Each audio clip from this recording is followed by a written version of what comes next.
이스라엘 자손의 온 회중이 모세와 아론을 원망하여 이르되 너희가 여호와의 백성을 죽였도다 하고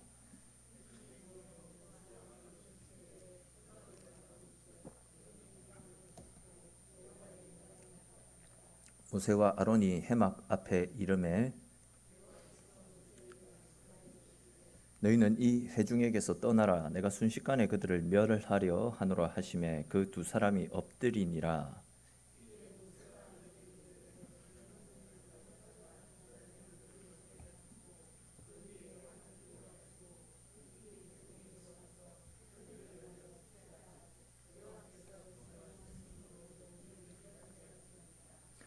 아론이 모세의 명령을 따라 향로를 가지고 회중에게로 달려간즉 백성 중에 연병이 시작되었는지라. 이에 백성을 위하여 속죄하고 고라의 일로 죽은 자 외에 연병에 죽은 자가 14,700명이었더라. 연병이 그침에 아론이 해막 문 모세에게로 돌아오니라. 아멘. 우리가 계속 살펴보고 있듯이 고라가 루벤 지파의 지도자들을 꼬드겨 가지고 모세와 아론의 권위에 도전하는 반란을 일으키지 않습니까? 그들은 왜 모세 너희 형제들만 또 너희 자손들만 높은 자리에 앉아 있느냐? 너희의 분수에 지나친 일을 하는 것이다 라고 말하면서 이제라도 속히 그 자리를 우리에게 나누어 달라, 우리에게 양보해 달라 라며 모세와 아론을 죽일 듯이 덤벼들지 않았습니까? 이런 일촉즉발의 상황에서 모세는 곧바로 하나님께 엎드려서 하나님의 도우심을 구했더랬습니다. 즉 모세는 대적들이 자기를 죽이려고 덤벼들고 있는 이 극한 상황에서도 자기를 도와줘서 함께 해줄 사람을 모은다거나 아니면 백성들에게 변명을 늘어놓고 시간을 버는 그런 일을 행하지 않았습니다. 기도를 통해서 하나님의 도우심을 구하는 것만이 이 문제를 해결할 수 있는 유일한 방법이다라는 것을 깨닫고 모세는 곧바로 하나님 앞에 엎드렸더랬습니다. 이렇게 모세가 하나님께 엎드렸을 때에 하나님이 모세에게 일러주신 말씀이 무엇이었습니까? 그러면 그렇게 지도자가 되고 싶어하는 그들에게 그들도 제사장들처럼 향로에 불을 담아서 하나님의 임재 앞으로 나오게 해줘라. 그럴 수 있도록 해줘라. 그러면 그 많은 사람들 앞에서 내가 택한 나의 종이 누구인지를 내가 보여주겠다라는 말씀을 하시지 않았습니까? 이러한 하나님의 뜻을 고라 일당에게 전달을 하자 그 말을 들었던 반역의 무리들 250명과 또 고라와 르우벤의 뜻에 동조해서 그들을 따르는 수많은 무리들이 때를 지어 모세와 아론 앞으로 나온 상황입니다. 이 반역의 무리들은 자기들을 따르는 수많은 무리들을 이용해 가지고 하나님 보십시오, 백성들은 모세와 아론이 아니라 우리가 이 시대에 이스라엘의 지도자가 되기를 원합니다. 즉 백성들은 모세와 아론을 원하지 않습니다. 백성들의 마음을 헤아려 주십시오. 이런 식으로 수를 가지고 하나님을 압박했을 뿐만이 아니라 모세와 아론을 압박하고 있었던 것입니다. 그렇지만 하나님께서는 모세와 아론에게 반기를 들고 있는 그들의 모습을 결국 하나님 당신에게 반항하는 것으로 간주하시지 않았습니까? 그러고는 그들이 서 있던 땅을 갈라지게 하시고 그 땅에 입을 열어 그 반역의 무리들을 다 집어삼켜 버리셨습니다. 또한 자기네들도 아론처럼 제사장이 되겠다라고 향로에 불을 지펴 들고 나왔던 250명, 그들도 16장 35절에 기록된 말씀처럼 심판의 불을 내려 다 불살라 버리셨더랬습니다. 즉 반역의 결과로 엄청난 사람의 단 하루아침에 다 죽어버리는 비참한 결과가 나타났던 겁니다. 자, 그렇다면 여러분, 이렇게 엄청난 하나님의 심판으로 인해 수많은 사람들이 하루아침에 죽어나가는 하나님의 심판을 목격했다라고 한다면 그리고 그 일에 동조했다가 겨우겨우 목숨만 겨우 살아났던 그런 험난한 경험을 했다라고 한다면 그 심판에서 건진받았던 이 사람들이 취해야 되는 행동은 무엇이겠습니까? 당연히 회개하고 그들의 길에서 돌이켜 하나님 앞에 엎드리는 겁니다. 자신들의 잘못을 뉘우치고 이제는 순종함으로 하나님 앞에 나오는 것이었습니다. 그런데 그들은 41절에 기록된 말씀처럼 회개치 않았습니다. 오히려 그들은 또다시 추종 세력들을 모아서 모세와 아론에게 달라들고 있습니다. 그러더니 모세와 아론, 너희들이 우리의 지도자들과 죄 없는 백성들을 죽였다. 왜 그런 짓을 했느냐라며 또다시 모세와 아론에게 반항을 하고 있죠.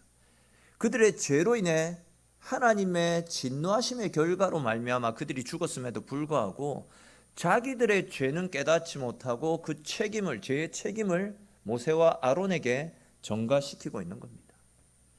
자, 그러니까 계속해서 제가 말씀드리고 있는 것처럼 하나님께서 우리에게 죄를 보여주시는 것은, 우리의 죄를 드러내시는 것은 아직 기회가 있다라는 거잖아요.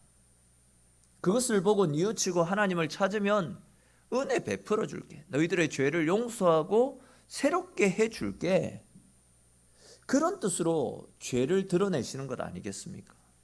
그러면 죄를 보여주시면 엎드리면 됩니다. 그러면 하나님이 그들을 용서하시고 자비를 베풀어 주십니다. 그런데 그들은 그렇게 수많은 사람들이 반역을 하다가 죽어나가는 것을 직접 눈으로 목격했으면서도 이번 한 번만이 아니잖아요. 지속적으로 그들의 동료들이, 그들의 조상들이 죽어나가는 것을 계속 목격했으면서도 그들은 회개는커녕 또다시 일어나서 모세와 아론을 제거하고 자기들이 민족의 지도자가 되려는 욕심을 부리는 것을 보게 됩니다. 근데 이제 42절 말씀 보십시오. 이 말씀은 죄의 결과가 어떻게 되는지를 보여주는 굉장히 무서운 말씀이라 할 수 있는데, 우리 오늘 본문 42절 말씀을 같이 한번 읽어보겠습니다. 같이 읽겠습니다. 회중이 모여 모세와 아론을 칠 때에 해막을 바라본즉 구름이 해막을 덮었고 여호와의 영광이 나타났더라. 아멘. 보시면 반역자들이 모세와 아론을 죽이기 위해 덤벼들고 있을 때에 또다시 하나님의 영광이 해막을 덮었다라고 말씀하고 있습니다. 이 말씀은 쉽게 표현해서 하나님께서 당신의 종들을 지켜주시기 위해 그들 가운데 찾아오셨다라는 그런 이야기입니다. 사도행전 말씀해 보시면 사도들과 스데반이 전했던 복음의 메시지를 듣고 사람들이 보였던 반응이 두 가지가 나타나잖아요. 아시는 내용인데, 첫 번째는 마음의 찔림을 받습니다. 말씀을 듣고 마음의 찔림을 받아 제자들에게 찾아갑니다. 그리고 제자들에게 우리가 어찌 해야 될 거라고, 즉 우리의 죄가 드러났는데 이제 어떻게 할까요? 라고 물어봅니다. 그렇게 하자 제자들이 너희의 죄를 회개하고 죄 씻음의 세례를 받아라, 그 말을 전합니다. 그러자 그들이 회개를 하고 세례를 받자 성령의 충만함이 그들 가운데 임하는 은혜를 누릴 수 있었더랬습니다. 근데 이제 그와는 반대로 마음의 찔림을 받았지만 회개치 않고 오히려 복음의 메시지를 선포했던 스데반에게 이를 갈며 돌로 쳐서 죽이려고 했던 무리들도 있지 않았습니까? 그런데 이제 그런 무리들을 향한 예수님의 반응이 어떻게 나타나는지 사도행전 7장 55절과 56절 말씀에 나타나는데, 우리 사도행전 7장 55절 56절 말씀 같이 한번 읽어봅시다.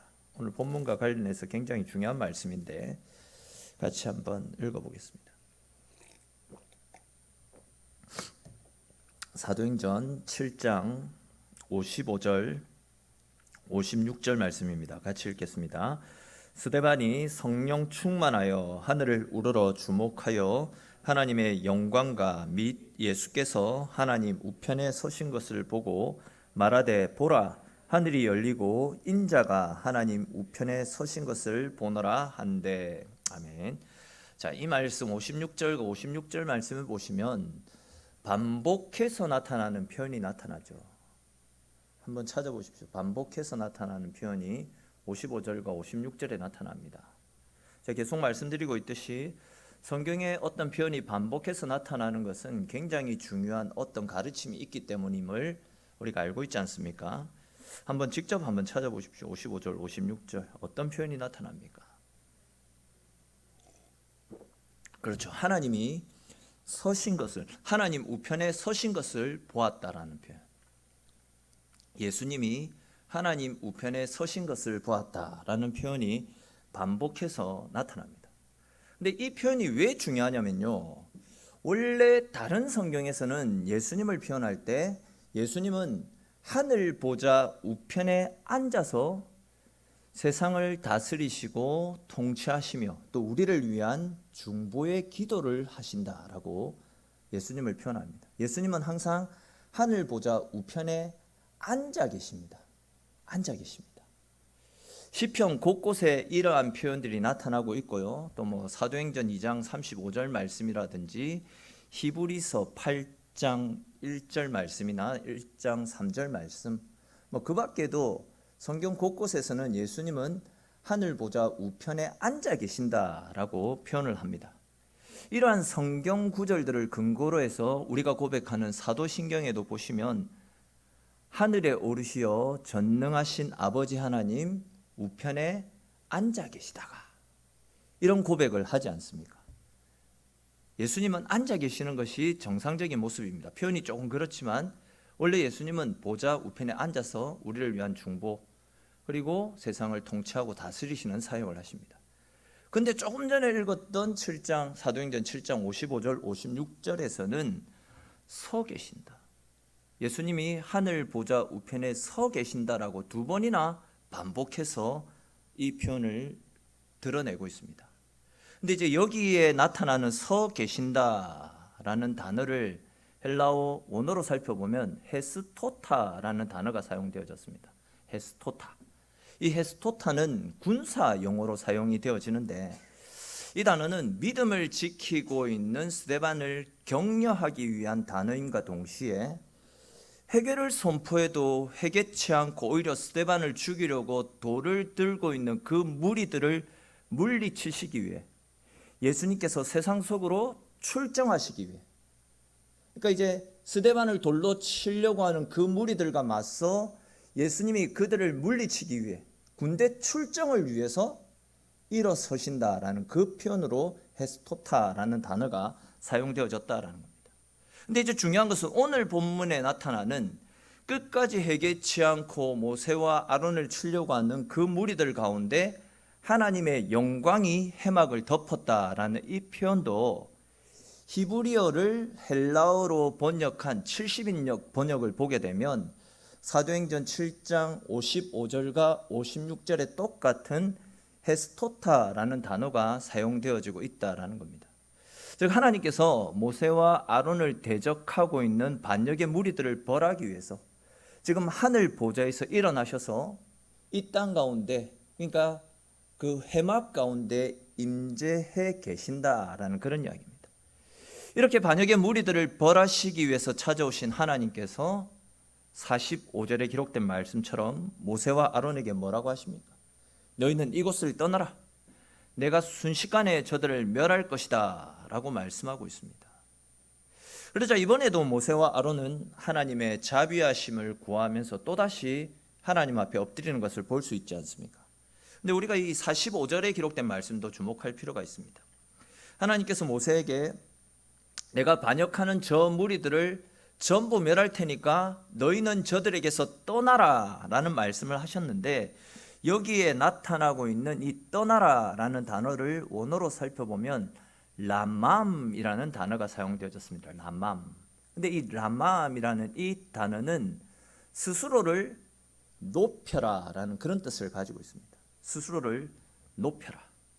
그 자리에서 일어나라. 그런 뜻을 가지고 있습니다. 그러니까 이제 하나님께서 모세와 아론에게 떠나라라고 하셨던 이 말씀은 죄를 지은 저 무리는 밑에 있는 자들이니까 너희는 너희를 높여라. 너희는 이 죄와 무관하다라는 그런 말씀입니다. 다시 말해서 이스라엘의 수많은 회중들이 몰려와 가지고 모세와 아론은 우리의 지도자들과 우리 민족을 죽인 죄인이다. 그러니 모세와 아론 너희가 백성들의 이 죽음에 대해서 책임을 져야 된다라며 모세와 아론을 공격하고 들어왔지만 하나님께서 하시는 말씀은 백성들이 하는 말과 다르다라는 겁니다. 아니다. 너희는 이 일에 대해서 죄가 없다. 그러니 너희는 이 문제에서 빠지고 너희 스스로를 높여라 라는 그 이야기입니다. 한마디로 말해서 하나님께서 모세와 아론의 편에 서셔서 모세와 아론을 지켜주시겠다라고 약속하시는 말씀입니다. 근데 보시면 모세와 아론은 뭐라고 반응합니까? 하나님, 그렇죠. 저희는 죄가 없는데 백성들이 이렇게 몰아붙이니까 저희는 억울합니다. 그런데 하나님께서 이렇게 저희의 억울함을 풀어주시니까 너무나도 감사하고 너무나도 고맙습니다 라고 이야기하는 것이 아니라 오히려 엎드리고 있습니다. 하나님은 너희 스스로를 높여라 라고 말씀하고 있는데 오히려 모세와 아론은 백성들을 살리기 위해서 엎드려서 중보하고 하나님을 찾고 있는 것입니다. 다시금 엎드려서 하나님의 자비와 긍휼을 구하고 있다라는 겁니다. 그런데 안타깝게도 모세와 아론이 하나님 앞에 이렇게 엎드렸음에도 불구하고 불순종하는 이스라엘 백성들을 향한 하나님의 진노가 이번에는 그치지 않았습니다. 그들을 향한 하나님의 진노가 이스라엘 전역에 전염병으로 드러나기 시작합니다. 기도하는 가운데 하나님이 보내신 연병이 시작되었다라는 것을 모세가 급하게 눈치챕니다. 영권이 있는 사람이다 보니까 그들 가운데 있는 하나님의 움직임을 재빨리 알아차렸던 겁니다. 그러더니 하들짝 놀라서 옆에 있던 아론에게 빨리, 이 부분 중요한 겁니다. 조금 집중을 해서 들어주셔야 됩니다. 빨리 제사장의 향로를 가져다가 제단의 불을 그 향로에 담아서 그것을 가지고 죽어가는 이스라엘 백성들 가운데 달려가 속죄 의식을 진행하라라는 지시를 내립니다. 잘 아시는 것처럼 죄의 값은, 죄의 싹은 사망 아닙니까? 앞에서도 살펴보았듯이 반역을 밥 먹듯이 행하고 있던 그들을 멸하기 위해서 하나님께서 헤스토타, 즉 보좌에서 일어나셔서 이곳으로 그들을 멸하기 위해서 찾아오신 상황입니다. 헤스토타, 적들을 멸하시기 위해 하나님 찾아오신 상황입니다. 그 결과 이 일들을 주도했던 사람부터 해가지고 하나씩 툭툭 쓰러져 나가 죽어나가는 상황들이 일어났었더랬습니다. 그런데 죄의 죽음, 그 죄와 죽음을 막을 수 있는 유일한 길이 있었는데 그것이 바로 지금 모세가 아론에게 지시했던 속죄의 제사였습니다. 모세는 자기가 제사장이 아니면 하나님께 제사 드리면 안 되잖아요. 자기는 제사장이 아니기 때문에 아론에게 하나님의 진노가 임했으니까 속히 번제단에 가서 향로에 불을 붙이고 그것을 가지고 백성들에게 가 그들을 위한 속죄 제사를 드리라라는 명령을 내렸습니다. 그리고 이제 그 말을 들었던 아론이 급하게 향로를 들고 번제단으로 뛰어가서 번제단에서 불을 지피고 그것을 향로에 담아 백성들 가운데 급하게 달려갑니다. 이스라엘 백성들 가운데 임했던 하나님의 진노를 그칠 수 있는 유일한 방법이 속죄의 제사밖에 없었기 때문에 아론은 전력을 다해서 백성들에게 달려가 속죄의 제사를 드렸던 것입니다. 그렇게 했더니 하나님께서 그들 가운데 어떻게 하셨습니까? 우리 47절부터 49절에 기록된 말씀 같이 한번 읽어봅시다. 조금 말씀 복잡한데 우리 집중을 해서 한번 읽어봅시다. 47절에서 49절까지 말씀입니다. 아론이 모세의 명령을 따라 향로를 가지고 회중에게로 달려간즉 백성 중에 연병이 시작되었는지라 이에 백성을 위하여 속죄하고 죽은 자와 산 자 사이에 섰을 때에 연병이 그치니라. 고라의 일로 죽은 자 외에 연병에 죽은 자가 14,700명이었더라. 아멘.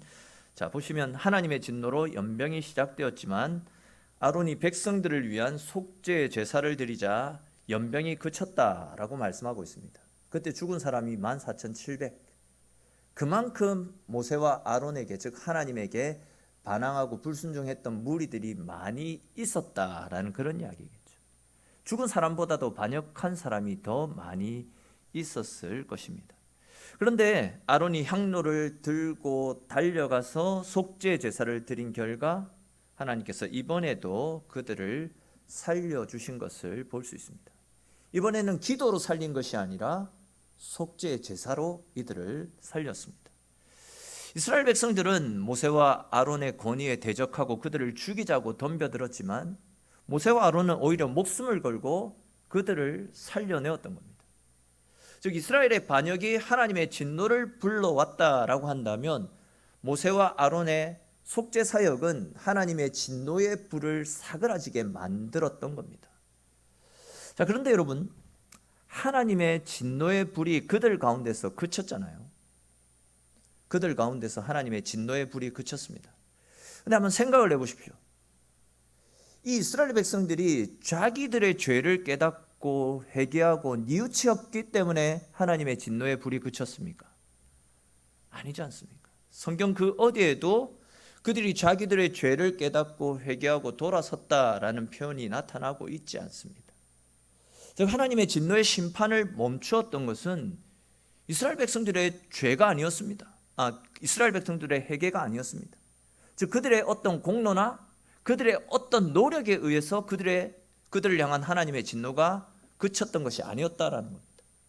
심판을 멈출 수 있었던 것이 무엇이었습니까? 향로를 들고 제단으로 달려가서 그 제단에 있는 불을 붙여서 그 향로를 다시금 백성들에게 달려가서 제사 지냈던 것, 속죄제사. 속죄제사가 죽어갔던 이스라엘을 살렸다라는 겁니다. 제가 앞에서 아론이 어디로 들어가서 향로에 불을 붙였다라고 말씀을 드렸습니까? 집중해서 한번 들어달라 했죠. 어디에 들어가서 붙였다 했죠? 번제단. 이 번제단이 무엇입니까? 어린 양을 잡는 곳입니다. 하나님 앞에 드리는 제사에 사용되어질 어린 양을 잡는 곳이 번제단입니다. 그렇게 잡아서 불로 태우는 것이 번제단 아닙니까? 다시 말해서 이 번제단은 어린 양의 피가 흘려진 곳입니다. 어린 양의 피가 흐르는 곳이죠.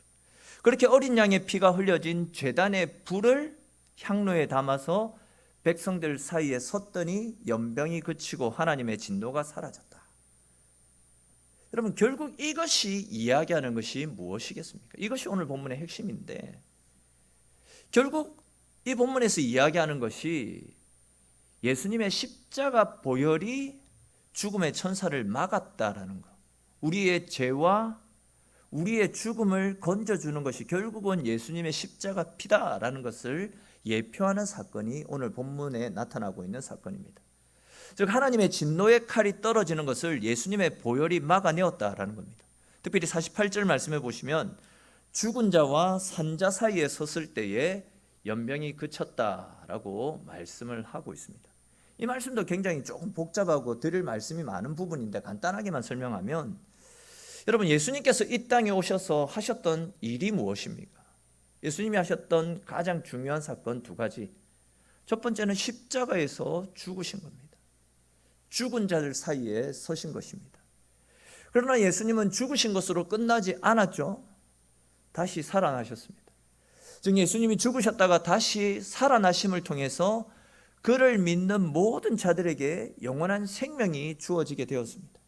그러니까 이제 48절에 기록되어진 죽은 자와 산 자 사이에 섰을 때에 연병이 그쳤더라라는 이 말씀은 훗날 예수님의 십자가와 부활을 통한 구원 사역을 예표하는 사건이다라고 보시면 됩니다. 그렇습니다, 여러분. 우리를 위해서 속죄의 제물이 되어주신 예수 그리스도의 보혈의 피가 결국은 우리의 죄 문제를 해결할 수 있는 유일한 방법입니다. 피 흘림이 없이는 죄사함이 없고, 죄사함이 없이는 절대 우리를 향한 하나님의 진노를 막을 수가 없습니다. 생각해 보십시오, 여러분. 수시로 죄짓고 수시로 하나님의 뜻을 거스르며 살아가는 우리가 어떻게 하나님의 자녀가 되고 어떻게 천국을 유업으로 받는 특별한 백성이 될 수 있겠습니까? 어린 양을 믿는, 어린 양의 피를 믿는 그 믿음이 우리를 살리는 유일한 길임을 믿으시기를 축원합니다. 오늘 본문이 바로 이러한 사실을 우리에게 예표하고 있는 말씀입니다. 그렇기 때문에 굉장히 복잡하고 어렵지만 건너뛸 수 있는 부분이지만 너무 중요한 본문이라서 조금 힘들어도 지금 전하고 있는 겁니다. 이스라엘 백성들, 그들 누구도 죄를 회개하지 않았습니다. 죄 용서를 받기 위해서 그들이 행한 노력은 아무것도 없었습니다. 돌아서지 않았고 뉘우치지 않았습니다. 여전히 죄인이었습니다. 그러나 아론과 모세의 속죄 사역으로 말미암아, 즉 예수 그리스도의 중보 사역으로 말미암아 하나님께서 죄인된 이스라엘을 용서하셨고 죄인된 우리들을 용서하셨고 그들을 향한, 우리를 향한 하나님의 진노도 그쳐주셨던 것입니다. 마찬가지로 주님은요, 우리가 아직 죄인 되었을 때에 우리를 위해서 죽어주셨습니다. 로마서 5장 8절에서 말씀하시는 게 그것 아닙니까? 우리가 아직 죄인 되었을 때에 하나님께서 우리를 위해서 죽어주심으로 우리를 사랑하시는 하나님의 사랑을 보여주셨다라고 말씀하고 있습니다. 그 피로 말미암아 이제는 누구든지 언제든지 회개하고 십자가를 붙잡기만 하면 죽음에서 건짐받고 사망에서 생명으로 옮겨가는 영원한 축복을 누릴 수 있게 되었습니다. 여러분, 예수님이 누구십니까? 하나님의 아들 아니십니까? 하늘 보좌 우편에 앉아가지고 그냥 천사들의 수종을 들으면서 그냥 세상을 통치하고 다스리시는 편한 사역을 하실 수 있는 분이 예수님이십니다. 그러나 그런 예수님께서 우리를 너무나도 사랑하셨기 때문에 죄인된 우리가 이렇게 나가 떨어지는 것을 원치 않으셨기 때문에 우리를 죄로부터 건져주시고 구원해 주시기 위해서 하늘 보좌에서 누릴 수 있는 모든 하늘 영광 보좌 다 포기하시고 이 땅 가운데 찾아오셨습니다. 우리를 위해서 십자가에 죽어주시는 대속 죽음을 통해서 죄와 사망의 권세로부터 우리를 자유케 해주셨습니다. 우리 이와 관련해서 로마서 8장 1절 2절에 기록된 말씀 같이 한번 읽어봅시다. 로마서 8장 1절 2절 말씀입니다. 우리 같이 읽겠습니다. 그러므로 이제 그리스도 예수 안에 있는 자에게는 결코 정죄함이 없나니 이는 그리스도 예수 안에 있는 생명의 성령의 법이 죄와 사망의 법에서 너를 해방하였음이라. 아멘. 그렇습니다. 여러분, 우리는 우리를 위해서 십자가의 대속 제물이 되어 주신 예수님을 믿고 그분 안에 머물러 있기만 하면 죄로부터 건짐받습니다. 영원한 생명을 누릴 수가 있게 되었습니다. 그런 측면에서 우리가 생각해 볼 때에 구원받는 일은 너무나도 쉬운 일이다라고 말씀드릴 수 있습니다. 계속 말씀드리고 있듯이 아무리 세상이 악하고 아무리 세상이 죄 가운데 가득 차 있다 할지라도 또 내가 아무리 흉악 죄인이라 할지라도 구원의 방주 되시는 예수님을 믿는 믿음으로 예수님께 우리의 인생을 의탁하고 방주 되시는 예수님께 올라타기만 하면 나의 죄와 나의 어떠함에 상관없이 우리는 값없이 거저 우리에게 주시는 구원을 선물로 받아 누릴 수 있게 되는 겁니다. 즉 우리가 세상의 심판으로부터 건짐받을 수 있는 것은 우리의 행위라든지 우리의 선행, 우리의 노력이나 우리의 의지에 따라 결정되어지는 것이 아니라 오직 한 가지, 언약의 주체 되시는 예수님께 속해 있느냐 그렇지 않느냐, 바로 여기에 우리의 구원이 달려있음을 믿으시기를 축원합니다.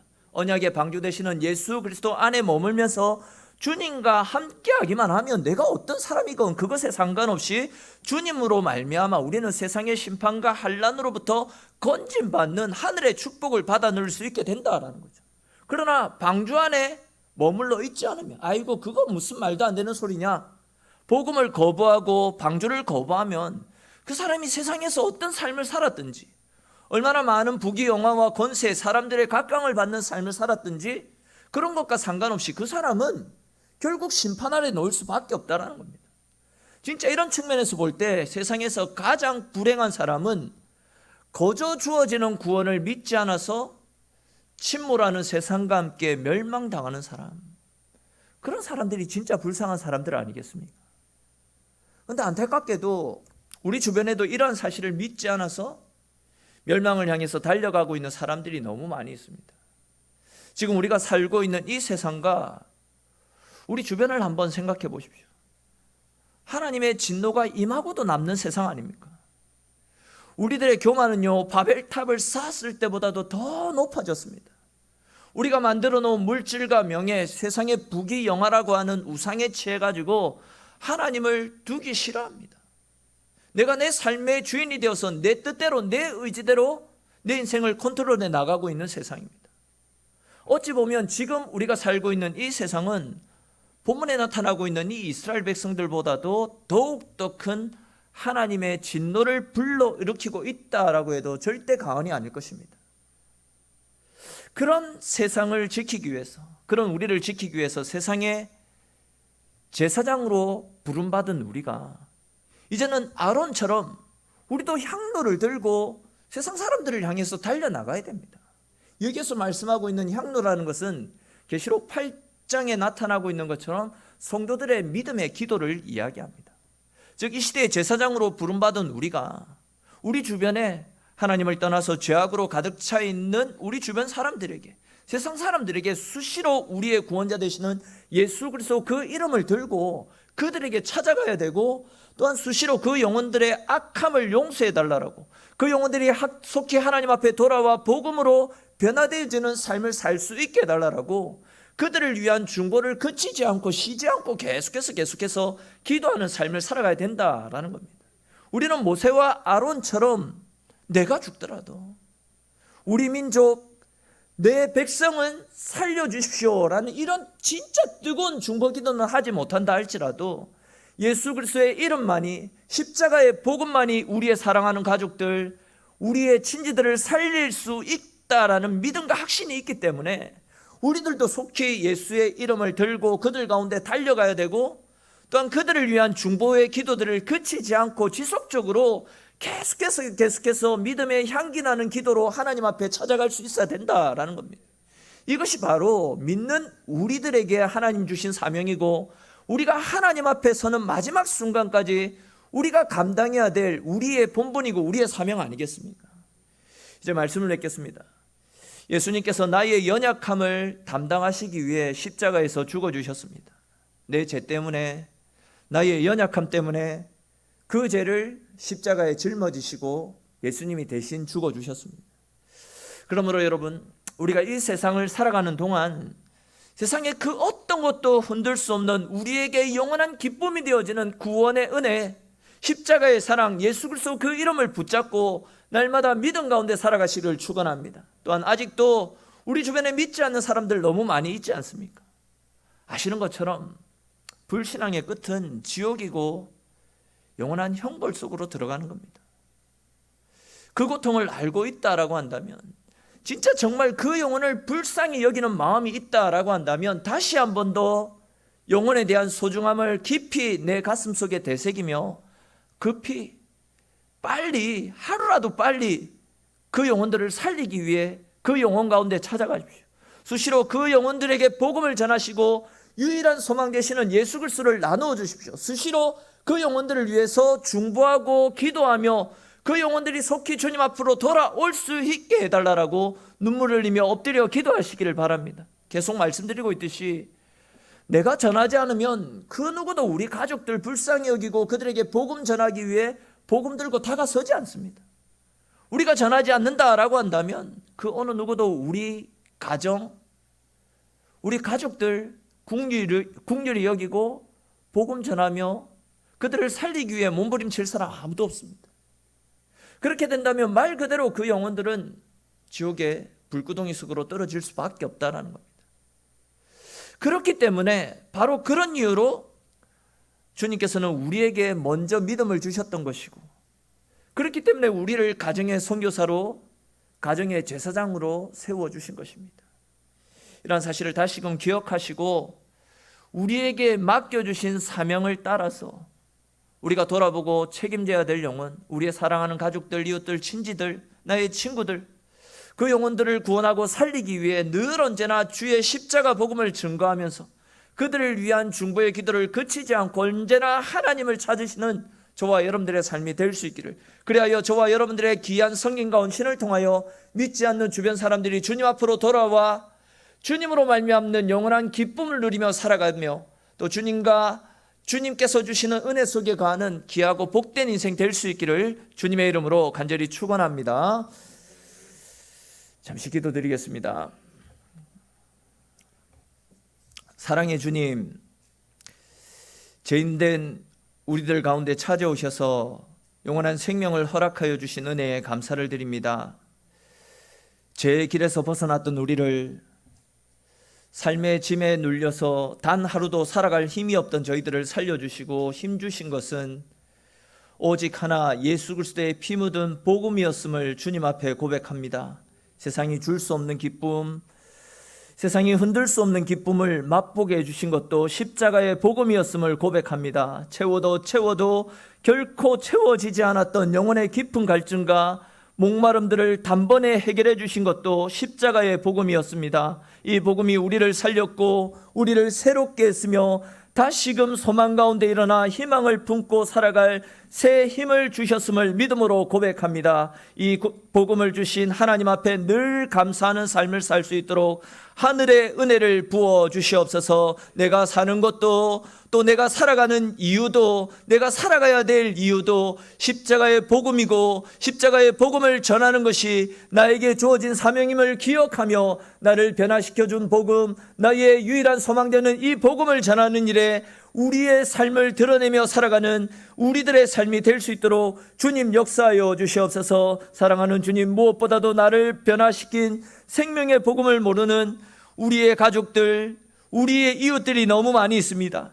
그저 세상에서 들려오는 교회에 대한 부정적인 소리에 마음이 빼앗겨서 우리들이 전하는 복음을 아예 거부하며 살아가고 있는 그 불쌍한 영혼들을 주님 긍휼히 여겨주시고, 나는 예수가 필요 없어 라고 말하는 그들 속에 있는 교만한 마음들, 불신의 마음들 모두 깨트려 주셔서 하나님 아닌 것들에게서 자유를 허락하여 주시고, 하나님만이 우리의 구원이시고 소망임을 그들 마음속에 깨닫게 하여 주셔서 그들의 이전의 삶들 다 내려놓고 주님 앞으로 돌아와 주님을 영접할 수 있도록 은혜를 베풀어 주시옵소서. 그래야 온 가족이 함께 둘러앉았을 때에 하나님으로 인해서 함께 기뻐하고 하나님이 베풀어 주시는 은혜들을 서로 나누고 자랑하며 하나님께 예배로 영광 돌릴 수 있는 귀하고 복된 가정 될 수 있도록 성령의 은혜로 충만케 채워 주시옵소서. 사랑의 주님, 이 시간 또한 간절히 기도하오니 오늘 지금 이 시간 가운데도 원치 않는 질병과 고통으로 하나님의 자비와 긍휼을 구하는 당신의 사랑하는 자녀들이 있습니다. 기도할 기력조차 잃어버린 채 병상에 누워 주의 도우심을 구하고 있사오니 주님 긍휼을 베풀어 주시고 지유와 자비의 은혜를 베풀어 주시옵소서. 하나님, 우리는 연약하지만 하나님 강하십니다. 우리는 부족하지만 하나님께는 부족함이 없으십니다. 부족함이 없으시고 능치 못할 일이 없으신 치유의 하나님께서 머리부터 발끝까지 강력한 치유의 강선을 비춰 주시옵소서. 당신이 비춰주시는 치유의 강선이 우리의 연약한 육신을 통과할 때에 아픔과 고통이 떠나가고 깨끗하게 회복되어지는 은혜를 허락하여 주시옵소서. 이런 믿음으로 구하오니 하나님 고쳐주시옵소서. 치유시켜 주시옵소서. 마음의 아픔과 상처가 주의 은혜 가운데, 예수 그리스도의 그 십자가의 은혜 가운데 말끔하게 치료될 수 있도록 주님 긍휼을 베풀어 주시옵소서. 사랑의 주님, 오늘 이 자리에 기도의 제목을 가지고 주님 앞에 나온 사랑하는 성도들의 간절한 부르짖음에도 응답하여 주시고, 우리가 간절히 주님을 찾고 엎드릴 때에 우리의 기도에 응답하시고 우리를 사랑하여 주시는 하나님의 음성을 듣고 돌아가는 귀하고 복된 시간 되어주도록 주님 역사하여 주시옵소서. 이 시간에도 우리와 함께 하시며 우리를 위로하시고 사랑으로 안아주시는 지금도 살아계신 우리 주 예수 그리스도의 이름으로 기도드립니다. 아멘. 우리 시간 부흥 찬송 드리시면서 기도의 자리로 함께 나오시겠습니다.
주셨으면 좋겠습니다. 우리가 금방 찬양을 통해서 고백드렸듯이 우리 가운데 부흥의 불길들을 허락해달라고, 먼저 내 심령 가운데